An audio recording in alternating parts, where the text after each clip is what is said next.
তোমাদের আজকের ভিডিওতে আপনাদের দেখিয়ে দেবো যে বর্তমানে আপনি আপনার ব্যাঙ্ক অ্যাকাউন্টে কিভাবে আপনি আধার লিঙ্ক করবেন তার স্টেপ বাই স্টেপ প্রসেস কিন্তু এই ভিডিওতে আপনাদের জানিয়ে দেবো। দেখুন, এবার কিন্তু সর্বপ্রথম আপনাকে বুঝতে হবে যে ব্যাংকের আধার যে লিঙ্কটা সেটা কিন্তু দু ধরনের হয়।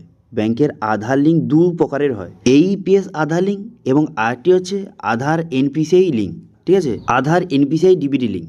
এবার আধার এইপিএস এই লিঙ্কটা কি? তো এর মানে হচ্ছে এই লিঙ্কটা যদি আপনার ব্যাংকের সঙ্গে আপনি করেন, ঠিক আছে, সেক্ষেত্রে আপনার আধার কার্ড দিয়ে যে কোনো জায়গায় কিন্তু আপনি টাকা তুলতে পারবেন। আপনারা জানেন যে যে আপনার ব্যাংক ছাড়া আপনি যে কোনো জায়গায় আপনি যখন আধার কার্ড নিয়ে টাকা তুলতে যান তখন কিন্তু এই যে এইপিএস লিঙ্কটা কিন্তু থাকতে হবে। এই লিঙ্কটা থাকলে আপনি যে কোনো জায়গায়, আপনারা জানেন যে রাস্তার পাশে অনেক কিন্তু ছোটোখাটো যে সাইবার ক্যাফ থাকে, সেখানে আপনার আধার নাম্বার দিয়ে আপনি যে টাকা তোলেন, সেক্ষেত্রে এই লিঙ্কটা থাকলে আপনি টাকাটা তুলতে পারবেন। ঠিক আছে, বোঝা গেল। এবার যে আধার এনপিসিআই ডিবিটি লিঙ্কটা, এটা হচ্ছে আপনি অনলাইনে করতে পারবেন। এবার এই লিঙ্কটা আধার এনপিসিআই ডিবিটি লিঙ্কটা আপনি করলে আপনার গভর্নমেন্টের যত রকমের স্কিমের টাকা আধার এনপিসিআই ডিবিটির সঙ্গে যেই ব্যাংকটার লিঙ্ক রয়েছে সেই ব্যাংকে কিন্তু ঢুকবে। ঠিক আছে, এখন জানেন যে ডিবিটির মাধ্যমে গভর্নমেন্টের স্কিমের টাকা কিন্তু পাঠানো হয়, সেক্ষেত্রে আধার এনপিসিআই ডিবিটির সঙ্গে যেই ব্যাংকটার লিঙ্ক রয়েছে সেই ব্যাংকে কিন্তু টাকা আসে। ঠিক আছে, তো সেই জন্য এই ভিডিওতে আপনাকে দেখে দেবো এই দু প্রকারের যে আধার লিঙ্কটা আপনি কীভাবে করবেন। আপনি যে আধার এনপিসিআই ডিবিটি লিঙ্কটা আপনি কীভাবে অনলাইনে করবেন সেটা দেখে দেবো, এবং সঙ্গে যে আধার এইপিএস লিঙ্কটা সেটাও কীভাবে করবেন সেটা কিন্তু দেখিয়ে দেবো এই ভিডিওর মাধ্যমে। সেই জন্য ভিডিওটা প্রথম থেকে শেষ পর্যন্ত অবশ্যই দেখবেন মনোযোগ সহকারে, এবং আমাদের চ্যানেলে প্রথমবার ভিজিট করে থাকলে আমাদের চ্যানেলটিকে সাবস্ক্রাইব করে রাখুন এবং পাশে থেকে বেল আইকনটিকে অবশ্যই প্রেস করে রাখুন। তো চলুন আজকে ভিডিওটা শুরু করা যাক। তো সর্বপ্রথম যদি আপনাদের বলি যে আধার এইপিএস এর লিঙ্কটা, যেই লিঙ্কটা থাকলে আপনি যে কোনো জায়গায় আধার কার্ড দিয়ে টাকা তুলতে পারবেন, এই লিঙ্কটা কীভাবে করবেন দেখুন। এই লিঙ্কটা যদি আপনি করতে চান, এটা কিন্তু অনেক ব্যাংকের অনলাইন সিস্টেম রয়েছে। আপনার কাছে যদি ব্যাংকের নেট ব্যাংকিং অথবা মোবাইল ব্যাংকিং থেকে থাকে, সেক্ষেত্রে এই লিঙ্কটা কিন্তু আপনি অনলাইনে নিজে থেকে করতে পারবেন। এছাড়াও বিভিন্ন ব্যাংকের এই প্রসেসটা কিন্তু অফলাইনে রয়েছে, অর্থাৎ ব্যাংকে গিয়ে এই লিঙ্কটা কিন্তু আপনি করতে হবে। যে আমি আধার কার্ডের মাধ্যমে আমি টাকা তুলতে চাই, সেক্ষেত্রে লিঙ্কটা করে দিন, তারা কিন্তু এই লিঙ্কটা করে দেবে। আধার এইপিএস লিঙ্কটা, এই লিঙ্কটা কিন্তু খুব সহজ পদ্ধতিতে আপনাকে লিঙ্কটা কিন্তু করে দেবে। ঠিক আছে, এবার যাদের কিন্তু এসবিআই ব্যাংক অ্যাকাউন্ট রয়েছে তারা কিভাবে আধার এইপিএস লিঙ্কটা করবেন এটা নিয়ে কিন্তু অলরেডি ভিডিও কিন্তু রয়েছে, সেটা দেখে কিন্তু আপনি অনলাইনে, আপনার যদি নেট ব্যাঙ্কিং থেকে থাকে, খুব সহজে অনলাইন থেকেই আপনি এইপিএস লিঙ্কটা কিন্তু করতে পারবেন।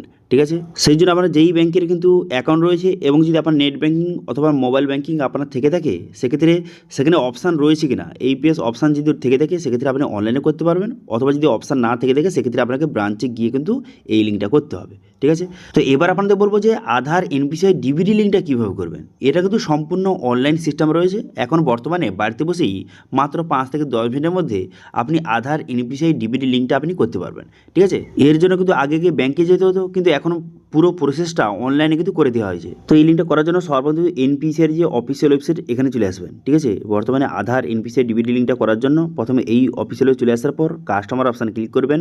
করে দেওয়ার পর ভারত আধার সিডিং এই অপশানে ক্লিক করবেন। এই যে ভারত আধার সিডিং এই অপশানে ক্লিক করে দেওয়ার সঙ্গে সঙ্গে নেক্সট পেজ কিন্তু আপনার সামনে ওপেন হয়ে যাবে। নেক্সট পেজ ওপেন হয়ে যাওয়ার পর এরপর আপনি কী করবেন, এরপর এখানে দেখতে পাচ্ছেন একটা অপশান দেওয়া রয়েছে যে আধার ম্যাপ স্ট্যাটাস বলে একটা অপশান দেওয়া রয়েছে, এই অপশানে ক্লিক করবেন। কারণ সর্বপ্রথম আপনাকে চেক করতে হবে যে বর্তমানে আপনার আধার এনপিসিআই ডিবিটির সঙ্গে কোনো রকম ব্যাঙ্ক লিঙ্ক রয়েছে কি না, তার স্ট্যাটাস চেক করার জন্য এই অপশানে ক্লিক করে আধার নম্বর বসিয়ে ক্যাপচা বসিয়ে চেক স্ট্যাটাস অপশানে ক্লিক করবেন। করে দেওয়ার পর তারপরে আধার কার্ডের সঙ্গে যেই মোবাইল লিঙ্ক রয়েছে মোবাইলে ওটিপি যাবে, সেই ওটিপিটা বসিয়ে এখানে কিন্তু যে কন্টিনিউ বাটনে ক্লিক করবেন। করে দেওয়ার পর তারপরে এখান থেকে খুব সহজে চেক করে নিতে পারবেন যে বর্তমানে আপনার ডিবিটি লিঙ্কটা রয়েছে কিনা, অথবা কোন ব্যাঙ্কটা বর্তমানে লিঙ্ক রয়েছে, ব্যাঙ্কের নাম কিন্তু লেখা রয়েছে এবং এনেবল ফর ডিবিটি লেখা রয়েছে।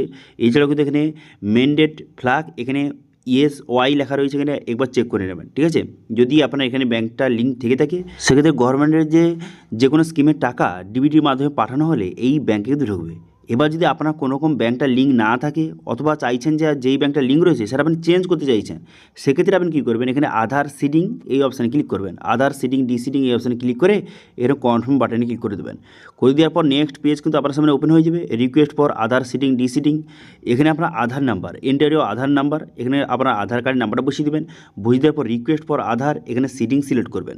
ঠিক আছে, করে দেওয়ার পর এবার যেই ব্যাঙ্কটা আপনি লিঙ্ক করতে চান, যেই নতুন ব্যাঙ্কটা লিঙ্ক করতে চান, সেই ব্যাঙ্কটা এখান থেকে সিলেক্ট কিন্তু করতে হবে। এখানে বিভিন্ন ব্যাঙ্কের অপশান রয়েছে, এবার আপনি যেই ব্যাঙ্কটা লিঙ্ক করতে চান সেটা আপনি এখান থেকে সিলেক্ট কিন্তু করে দেবেন। এবার যাদের কিন্তু এখানে ব্যাঙ্কের অপশান নেই তাদের কিন্তু এখন অনলাইনে হবে না, তাদের কিন্তু অফলাইনে গিয়ে কিন্তু লিঙ্ক করতে হবে। কিন্তু যেই সব ব্যাংকের অপশান রয়েছে তার মধ্যে যদি আপনার ব্যাংকটা থেকে থাকে সেক্ষেত্রে ব্যাংকটা সিলেক্ট করবেন, করে দেওয়ার পর সিডিং টাইপ এখান থেকে আপনাকে সিলেক্ট কিন্তু করতে হবে। এখানে 3টি অপশান দেওয়া রয়েছে। এবার প্রথম যে ফ্রেশ সিডিং, এটা কারা সিলেক্ট করবেন? যাদের কিন্তু বর্তমানে কোনো রকম ব্যাংকটা লিঙ্ক নেই, প্রথমবার লিঙ্ক করছেন, ফার্স্ট টাইম লিঙ্ক করছেন, সেক্ষেত্রে কিন্তু ফ্রেশ সিডিং এখান থেকে সিলেক্ট করবেন। ঠিক আছে, এবার সেকেন্ড অপশান কারা সিলেক্ট করবেন? যাদের কিন্তু যে একই ব্যাংকের দুটো অ্যাকাউন্ট রয়েছে, যে কোনো ব্যাংক হতে পারে, সেটা হয়তো Punjab national bank, Canada bank, যে কোনো ব্যাংকের একই ব্যাংকের দুটো অ্যাকাউন্ট রয়েছে, সেক্ষেত্রে একটা অ্যাকাউন্ট লিঙ্ক রয়েছে, সেক্ষেত্রে আপনি চাইছেন যে সেই ব্যাংকের অন্য অ্যাকাউন্টটা লিঙ্ক করতে, সেক্ষেত্রে কিন্তু এই অপশানটা সিলেক্ট করবেন। ঠিক আছে, এবার 3 নম্বর অপশান কারা সিলেক্ট করবেন? যারা কিন্তু এক ব্যাংক থেকে অন্য ব্যাংকে ট্রান্সফার করতে চাইছেন। ঠিক আছে, ধরুন আপনার স্টেট ব্যাংক লিঙ্ক রয়েছে, আপনি চাইছেন যে পাঞ্জাব ন্যাশনাল ব্যাংকে ট্রান্সফার করতে, সেক্ষেত্রে 3 নম্বর অপশানটা সিলেক্ট করবেন। ঠিক আছে, এবার কারা কোন অপশান সিলেক্ট করবেন আপনাদের বলে দিলাম। এবার আপনার কাছে যেটা হয় সেটা সিলেক্ট করবেন। করে দেওয়ার পর অ্যাকাউন্ট নাম্বার, বর্তমানে আপনি যেই ব্যাংকটা নতুন লিঙ্ক করছেন সেই ব্যাংকের অ্যাকাউন্ট নাম্বার বসিয়ে দিবেন এবং সেই অ্যাকাউন্ট নাম্বারটা আপনাকে কনফার্ম কিন্তু করে দিতে হবে, পুনরায় কিন্তু বসিয়ে দেবেন। ঠিক আছে, পুনরায় বসিয়ে দেওয়ার পর তারপর আপনি কী করবেন? টিকচিহ্ন মারবেন, এখানে টিকচিহ্ন মেরে দেওয়ার পর ক্যাপচাটা বসিয়ে এখানে সাবমিট বাটনে ক্লিক করবেন। সাবমিট বাটনে ক্লিক করে দেওয়ার সঙ্গে সঙ্গে টার্ম অ্যান্ড কন্ডিশনের পুরো পেজ কিন্তু আপনার সামনে দেখতে পাচ্ছেন এইভাবে ওপেন হয়ে গেল। এরপর আপনি কী করবেন? এখানে এগ্রি অ্যান্ড কন্টিনিউ বাটনে ক্লিক করবেন। করে দেওয়ার পর আপনার আধার কার্ডের সঙ্গে যেই মোবাইল নাম্বার লিঙ্ক রয়েছে সেই মোবাইলে ওটিপি যাবে, সেই ওটিপিটা এখানে বসিয়ে এখানে কী করবেন? কনফার্ম বাটনে ক্লিক করবেন। কনফার্ম বাটনে ক্লিক করে দেওয়ার সঙ্গে সঙ্গে তারপর কিন্তু ওটিপিটা ভেরিফাই হয়ে যাবে এবং এইভাবে কিন্তু লোডিং হবে।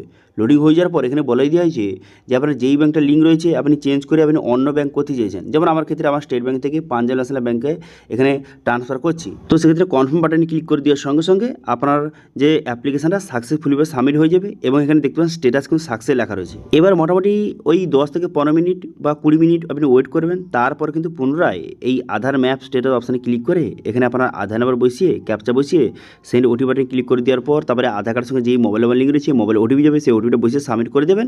তারপরে দেখবেন যে বর্তমানে কিন্তু আপনার ব্যাংকটা চেঞ্জ হয়ে গেছে, অথবা যাদের ব্যাংকটা লিঙ্ক নেই তাদের লিঙ্ক কিন্তু হয়ে গেছে। এখন বর্তমানে খুব কম সময় লাগছে, কিন্তু মোটামুটি 10 থেকে 15 মিনিটের মধ্যে কিন্তু হয়ে যাচ্ছে। ঠিক আছে, তো এইভাবে বর্তমানে কিন্তু আপনি আধার, এনপিসিআই, ডিবিটির সঙ্গে আপনার ব্যাংকটা কিন্তু লিঙ্ক করতে পারবেন। ঠিক আছে, তো এইভাবে আপনাদের দেখিয়ে দিলাম যে দু প্রকারে কিন্তু আধার লিঙ্ক হয়। ঠিক আছে, ব্যাংকের যে আধার লিঙ্কটা দু প্রকারে হয়, তো সেক্ষেত্রে কীভাবে আপনি ব্যাংকের সঙ্গে আধার লিঙ্কটা করবেন সেটা আপনাদের স্টেপ বাই স্টেপ দেখিয়ে দিলাম। এবার এটা নিয়ে যদি কোনো রকম যদি কোশ্চেন অথবা কোয়ারিজ থেকে অবশ্যই কমেন্ট করুন, আমি অবশ্যই তার রিপ্লাই করবো। এবং আজকে ভিডিওটা ভালো হয়ে থাকলে ভিডিওকে লাইক করবেন এবং ভিডিও কিন্তু বন্ধুর সঙ্গে শেয়ার করে দেবেন। এবং আমাদের চ্যানেলে প্রথমবার ভিজিট করে থাকলে আমাদের চ্যানেলটিকে সাবস্ক্রাইব করে রাখুন এবং পাশে থাকা বেল আইকনটিকে অবশ্যই প্রেস করে রাখুন। আজকে ভিডিওটা এই পর্যন্ত, দেখা আছে নেক্সট ভিডিওতে। Thank you.